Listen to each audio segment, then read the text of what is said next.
Welcome to Let Me Fix This. Enjoy the video. In this video, I will explain how to connect a printer to your system. First, carefully unbox your new printer and remove all packaging materials, including any tape or plastic inserts. Next, connect the power cable to the printer and then plug it into a wall outlet.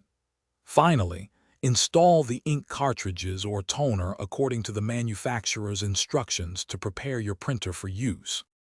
Once your printer is physically ready, it's time to install the necessary drivers. You can typically do this by inserting the installation CD that came with your printer, or by downloading the latest drivers directly from the manufacturer's official website. Follow the on-screen instructions carefully to complete the installation process.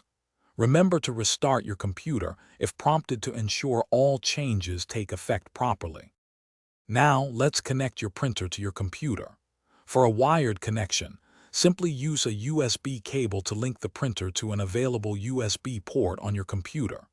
If you're setting up a wireless printer, make sure both your printer and computer are connected to the same Wi-Fi network. Then, navigate to your operating system settings to add the new printer, following the guided steps.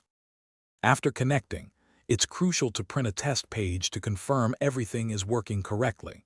This helps verify that the printer is communicating with your system. If you encounter any issues, first check all cable connections or ensure your Wi-Fi signal is strong and stable. Sometimes, a simple restart of both devices can resolve minor glitches. Also, remember to check the description below for a link to Darn Tough Socks and other great deals. Enjoy your newly connected printer. Thanks for watching. If you found this helpful, don't forget to like and subscribe.